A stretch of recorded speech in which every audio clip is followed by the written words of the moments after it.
Hi అండి అందరికి ఎలా ఉన్నారు బాగున్నారా? మేమైతే చాలా బాగున్నాం. అందరికీ గుడ్ మార్నింగ్ శుభోదయం. ఇప్పుడు టైం వచ్చేసి 5:30 మధ్యలో అవుతుంది. ఇప్పట్లానే పనికి వెళ్ళాలి, పెద్ద బాబుని స్కూల్కి పంపించాలని చెప్పేసి 5:30కి అయితే లేచి ఇంట్లో పనులు మొత్తం చేసేసుకుంటూ ఉన్నాను.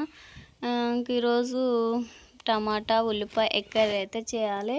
అదేవిధంగా త్వరగా రైస్ అవి వండేసి అబ్బాయిని స్కూల్కి పంపించేసి ఇప్పుడు వంట పూటలు బళ్ళే స్టార్ట్ అయిపోయినాయి. వెళ్ళి పెందలాడే వస్తూ ఉన్నారు 2:30కి 3ంటికి ఆ మధ్యలో కల్లా. అప్పుడే మరి 2వ నెలలోనే వంట పూటలు బళ్ళు ఇచ్చారేందో అర్థం కావట్లేదు. ఒక అడుగు ముందుగానే వెళ్తున్నారు. మధ్యాహ్నం టప్పుడు ఆ మధ్యలో వస్తూ ఉన్నారు. అందుకని చెప్పేసి పెందలాడే త్వరగా అన్నం కూర అయితే వండేయాలి.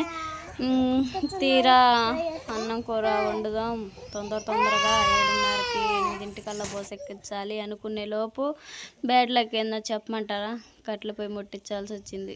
గ్యాస్ అయిపోయింది. రైస్ ఉడికి ఎగ్స్ కూడా ఉడుకుతూ ఉన్నాయి, గ్యాస్ అయిపోయింది. కర్రీ అయితే ఆ విధంగా కట్టెల పొయ్యి మీద తాలింపేస్తూ ఉన్నా.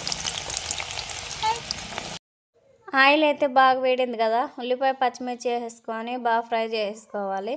కల్లుప్పు పసుపు కూడా వేసేసుకొని ఒకసారిగా మొత్తం కలిపేసుకొని మూత పెట్టేసుకుందాం. ఎంత తొందరగా కావాలి అనుకున్న పని అయితే అంత లేట్ అయిపోద్ది అనమాట మనకు తెలియకుండానే. బ్యాడ్ లక్ ఏందో మరి అప్పటికప్పుడుకి గ్యాస్ అయిపోవటం, కట్టెలపై ముట్టించేసి ఆ విధంగా కర్రీ అయితే చేస్తూ ఉన్నాను.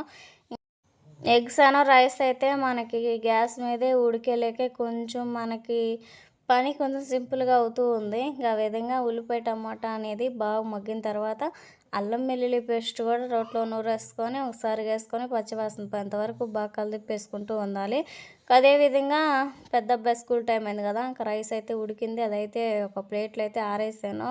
కర్రీ లాస్ట్గా అయితే బాగా ఉడికేసిన తర్వాత కారం వేసుకొని ఒకసారిగా కలిపేసుకొని చింతపండు కూడా నానబెట్టేసుకున్నాను కదా, కొంచెం చింతపులుసు వేసుకుంటే మనకి కర్రీ అనేది కొంచెం పుల్లగా కారంగా చాలా బాగుండిద్ది. ఇదే కోడిగుడ్లు పులుసు అంటారు. నాకు వచ్చిన స్టైల్లో ఈ విధంగా చేస్తున్నా. గ్యాస్ మీద అయితే బాగా సింపుల్గా బాగా మీకు చూపిస్తూ చేద్దాం అనుకున్నాను. ఇంకో పక్క పిల్లలు ఏడుస్తున్నారు కట్టెల పొయ్యి మీద. ఆ విధంగా చేస్తా, స్కూల్ టైం అవుతుందని హడావుడిగా ఆ విధంగా అయితే చేస్తూ ఉన్నా. చింతపండు అయితే ఆ విధంగా కలిపేసుకొని చింతపులుసు అనేది పోసేసుకోవాలి. కొంచెం వాటర్ పోసేసుకొని పులుసు అనేది మనకి బాగా మరగనిచ్చేసుకుంటే లాస్ట్గా అయితే ఉడకబెట్టేసుకుని ఎగ్స్ వేసుకున్నాక బాగుండిద్ది. కిలోపు అయితే కర్రీ చేసిన మొత్తం అయిపోయిన తర్వాత ఎగ్స్ కూడా వేసేసుకున్నాను. పులుసు అనేది మనకు మొత్తం బాగా మరిగిన తర్వాత చిన్న అబ్బాయికి అయితే కారం కలవనీయకుండా సపరేట్గా ఒక ఎగ్ అయితే తీసాను. పెద్ద అబ్బాయికి భోజనం పెట్టి స్నానం చేపించేసి స్కూల్కి రెడీ చేసి అక్కడికైతే తీసుకొచ్చాను. బస్సు అయితే వచ్చింది. బస్సు ఎక్కిచ్చేసేసి నేనైతే బాగా వస్తాడు కదా, మళ్ళీ అంట్లు బట్టలు అన్నీ చేసుకొని బాగా భోజనం పెట్టేసిన తర్వాత పనికి వెళ్ళిపోవాలి.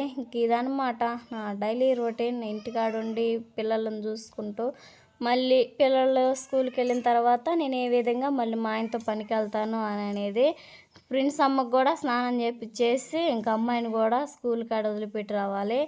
బావ అయితే అన్నానికి వచ్చేసాడు. ఉదయమే తిన్నాడు, కానీ ఇప్పుడైతే మధ్యాహ్నం వీడియో క్లిప్ అనమాట ఇది. ఐస్ తీసుకొస్తే మధ్యాహ్నంటప్పుడు ఆ విధంగా ఐస్ అయితే తింటా ఉన్నాం అనమాట. సుహాస్ అయితే ఐస్ కోసం ఎగబడుతూ ఉన్నాడు. వాళ్ళ డాడీ అయితే పెడతా ఉన్నాడు. పైది తిన్నాడు, కిందది ఇచ్చాడు, మళ్ళీ ఎంగిల్ది పెడుతున్నాడు నాని అనుకుంటారు మీరైతే. నేను చెప్పిన మా మంచి కొరకే, కానీ పైదేమో బాగా తిన్నాడు, కిందదేమో వాళ్ళ కొడుక్కి కొంచెం పెట్టాడు. మళ్ళీ పిల్లలు చూస్తూ ఉంటున్నారు కదా అని చెప్పేసి, పిల్లలు చూస్తూ ఉన్నప్పుడు మీరు పిల్లల ముందు తినకపోతే ఏమమ్మా అనుకోవచ్చు, కానీ ఉదారం అలాంటిదన్నమాట. ఐసుల మీద ఎండాకాలం వచ్చేసింది కదా. మా ఆయన అయితే ఉల్లిపాయ ఎగ్ కర్రీ ఎట్లా ఉంది బావా అంటే ఏం బాగలేదు, తీయగా ఉంది అంటా ఉన్నాడు. చూడండి రియాక్షన్ ఎలా ఉండిద్దో, మా ఆయన ఎలా చెప్తున్నాడు. టమాటాలేం ఎక్కువే నీవు. మా ఆయన అయితే కర్రీ ఎప్పుడైతే బాగలేదంటాడో అప్పుడే నాకు పిచ్చ కోపం వచ్చింది అనమాట. కానీ మా ఆయన బాగలేదన్నదే ఇష్టంగా తింటూ ఉంటాడు. ఆ విధంగా ఇద్దరం కలిసి భోజనం అయితే చేస్తూ ఉన్నాము. ఆ విధంగా భోజనం అయితే చేసేసిన తర్వాత సాయంత్రం పూట కూడా నేను పచ్చడి చేస్తూ ఉన్నా. మళ్ళీ రేపు మార్నింగ్ ఏం చేయాలి, సాయంత్రం ఏం చేయాలి, కట్టెల పొయ్యి మీదే కదా, ఏం చేయాలో అర్థం కాక పచ్చడి అయితే 2 రోజులు సరిపడైతే నూరుతా ఉన్నా. ఇంకా ఎండుమిరపకాయలు, చింతకాయ పచ్చడి అయితే మా ఆయనకి ఇంకా చాలా బాగా ఇష్టం. అందుకే పోయిన సంవత్సరం 10 కట్టలు పెట్టాడు చింతకాయ పచ్చడి. అంత ఇష్టంగా తింటా ఉంటాడు. మళ్ళీ పచ్చిమిర్చిలో చేసిన దానికంటే ఎండుమిరపకాయల్లో కలిపి చేసిందే మా ఆయన ఎక్కువగా తింటూ ఉంటాడు. మొత్తం అయితే జీలకర్ర, కల్లుప్పు కూడా బాగా నూరేసేసుకోవాలి. ఎండుమిరపకాయల పచ్చడిలోకి అన్నీ రెడీ చేసేసుకున్న. పచ్చడి అయితే మొత్తం నూరేసినట్టే. కొంచెం పక్కకు తీసేసాను పచ్చడి, ఎందుకంటే ఉల్లిపాయ కలిపింది మనకి 1, 2 రోజుల కంటే ఎక్కువ రోజులు ఉండదు. అందుకని చెప్పేసి ఇప్పుడు రేపు పొద్దున్న తినే విధంగా అయితే ఉల్లిపాయ నూరుతున్నా. మిగతాదేమో ఒక గిన్నెలోకి తీసేసాను, ఉల్లిపాయ దక్కకుండా ఉండాలి కదనమాట. మా డైలీ రొటీన్ అంటారా, సాయంత్రం పూట మా పచ్చడి. ఇంకా విధంగా పచ్చడి వేడివేడి అన్నంలో తింటే టేస్ట్ అయితే చాలా బాగుండిద్ది. ఇంకా ఉల్లిపాయ ఎంత నూరుతున్నా కానీ అది నలగనంటుంది. ఇంకా అందుకని చెప్పేసి పచ్చడి చేయడం అయిపోయిన తర్వాత మా పిల్లలకి మళ్ళీ పాలు పోసి రాగి జావ కూడా కాస్తూ ఉన్నాను. ఇంకా నైట్లో కానీ 3 పూటలు దాపురాజీ పిల్లలకి. పిల్లలు బాగా బలంగా ఉంటారు, ముఖ్యంగా చిన్నోడు బాగుంటాడు అని అంటా ఉన్నాడు మా ఆయన అయితే. సరే బావా నువ్వు చెప్పావు కదా చేస్తానులే అని చెప్పేసాను. ఆ విధంగా పాలు పోసి కొంచెం కల్లుప్పు, బెల్లం వేసి రాగి జావ కాసిస్తే పిల్లలు అయితే చాలా టేస్టీగా ఉన్నాయని చెప్పేసి తాగుతూ ఉంటారు. ఈ వీడియో తింటే వీడియో నచ్చితే ప్లీజ్ లైక్ అండ్ సబ్స్క్రైబ్ చేయండి. బాయ్.